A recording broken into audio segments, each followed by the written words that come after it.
Hello, my friends, and welcome back. Thank you very much for being with me again today. Little by little, I got to understand how the North Koreans are thinking regarding dealing with the so-called collective West in general and with the United States of America in particular.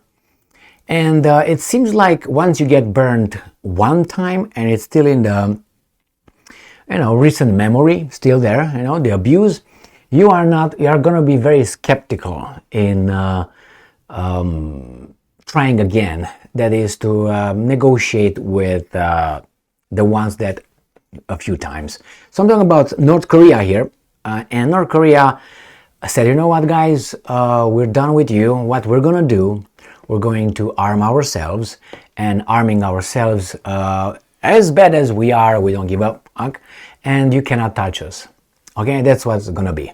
And we have our little thing over there, and you cannot do anything with your SWIFT, with your insurance companies, with your anything you want. We're just going to take care of our little plot of land over there, and we're going to work on it. And the guys are upset about it. And in the meantime, we're going to develop means of destruction that would keep you at bay, having any ideas like, I don't know, blackmail threats are gone, regime change. The last one is a SWIFT invasion, which I don't think they will do it because these guys already past the point of the critical mass or on the other side. So you can't do it anymore with these guys. If you dare to do something, they will do a lot of damage. And these guys are weasels, and these guys know that they are weasels. Those weasels like to fight with other people's children, and other people's lands, other people's nations, and they are always in a group, in a pack, because packs show, yes, courage. So what happened? Those guys bring their ships and airplanes in the neighborhood of China, Taiwan, North Korea to make sure that everybody is in line. Obviously, China is not in line. North Korea is not in line. That's a problem over there. We have to have 100% vassal states on this planet, and we have about 7 that are not listening. So we gotta somehow take care of 2 or 3, and then little by little we're gonna strangle the other ones. Okay, that's a little summary of what's going on here. Unfortunately, North Korea is not so, how should I put it, naive, I would say, as the Russians. The Russian leaders. Why? Because the Russians got burned at least 4 times in my cards right now. I'm gonna use the examples 4 times. Remember, 4 times, and they keep trying to negotiate and make deals with the collective West, with the United States of America. On the other side, on the other hand, we have North Korea. North Korea spurns talks offer from gangster-like Americans. End quote. Pyongyang has insisted the country's nuclear program cannot be stopped. Smile. North Korea has dismissed a U.S. proposal for talks as a ploy. Fool me once, shame on me, right? Or shame on you, accusing Washington of provoking conflict in the region while holding out false hope that it can persuade Pyongyang to halt its nuclear weapons programs but temporarily easing sanctions or suspending military exercises. No illusions here. No illusions. And she's going to talk about it. But let me give you those 4 times where, in recent history, where Russia trusted the West and the rest West them. In West as general, US as in particular. 1, NATO expansion, which is US expansion into the Eastern Europe, Central Europe and Eastern Europe, that supposedly was verbally promised not to. And then when the Russians said that, what did the Americans say? Do you have anything signed? No. Okay? That was the first one, a big one. Second one were the Minsk Agreement 1, Minsk Agreement 2. So we got 1, 2, 3. And the last one is just occurred, the so-called Black Sea Grain Agreement, where allegedly, not allegedly, there were 2 parts of the deal. One that took care of Ukraine's grain to be sold, and the other one was ease some Russian sanctions, giving the Russians capability to sell their fertilizer, their grain, and some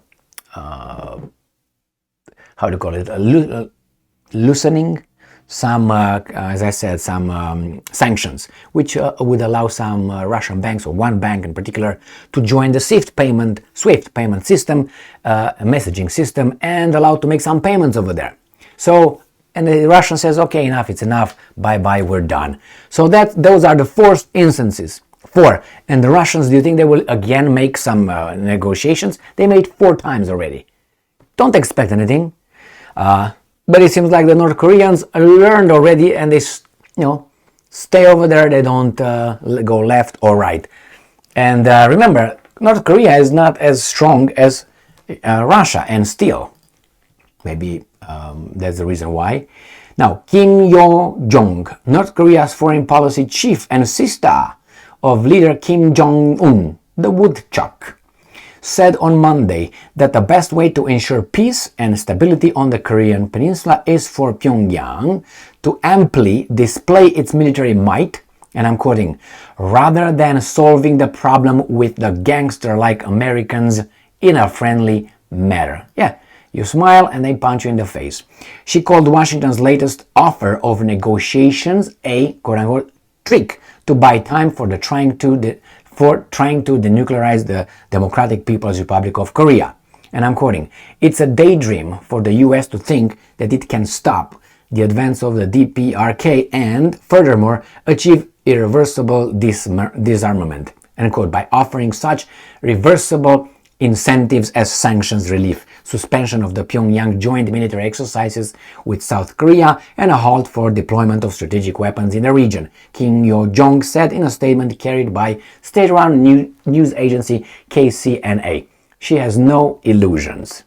And maybe some of you would say, maybe most of you, will say, "Hey Emil, you're a cop." Why? Because you always keep our word, man. Okay, well, let me give you 2 examples. One, I will give you the example of Iraq War. Plenty of examples there, all right, with Iraq War. First, it was they did it. Second, they trained the guys that did it. No. They have weapons of mass destruction. No. Well, since we are in it already, we bring freedom and democracy. Okay? They checked Saddam Hussein's ass, his palaces, to find the weapons of mass destruction, and he allowed them. He demilitarized, in the end, to do what? Clunk. After a court procedure that we decided that we just bring freedom and democracy over there because we have too much. We have to give everybody else. All right? So that's one. And the other one, remember how the Trump administration just withdrew overnight. We don't like the deal we made, our country made, the previous administration with you, Iran. So we say, you, bye-bye, we're leaving. And then again, they came back and said, now we want to negotiate again. How can I negotiate with you again when you just said, you know what, I don't like the deal I made, so bye-bye, let's renegotiate. We're renegotiating, and after 3 months you're going to leave again?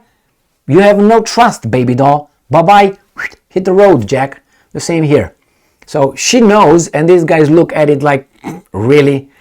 I don't know about you, but sometimes, I don't know if you are familiar with this, I don't want to say principle, but, when you're in a relationship, you get used to certain things, and then, you drift apart, and then you forget. Within time, you forget what that guy did to you, or she did to you, and so on. And when she comes back, or he comes back, you say, well, what the hell, you remember only the good things. And the bad things you tend to forget, not forgive, forget. And then you get again, and after a while say, Jesus Christ, didn't I know? Because you're going to live to the same thing you lived before. And everything's going to be the same. And say, Jesus Christ, again, poop, and then again, poop, and again, poop, and again, poop. If you're a dumbass. Now, I don't think these guys are not. Or sometimes you don't really care. Because you say, well, cost benefit. Well, she's going to run her mouth, or he's going to do the same thing. But in the meantime, I take this out of it. Or I don't lose anything. What do I have to lose? A little bit of bzz, bzz, and I say, okay, talk to you later. Crazy. Or something.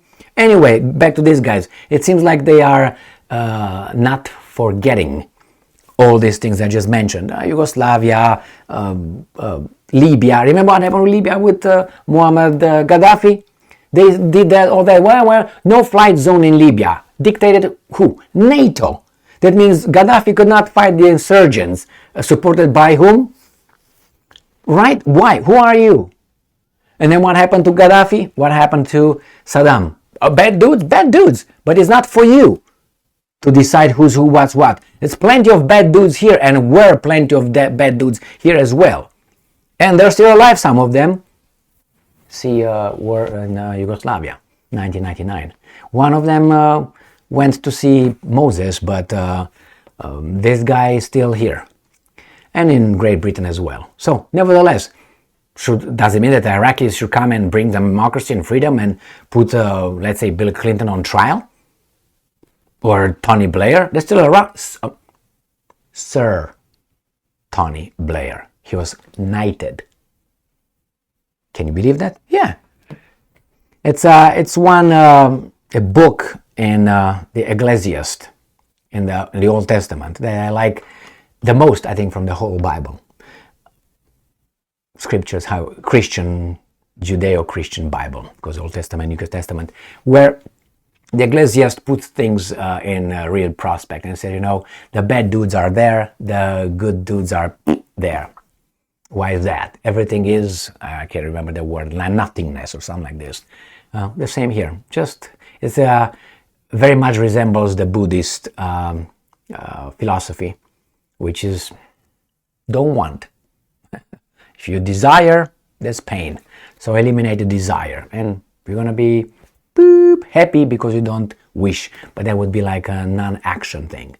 Anyway, ups and downs. Here, it seems like these guys learn faster than the Russians. Good and bad, cost benefit. Thank you very much for being with me again today. Stay strong, stay smart, look for the truth, and be just.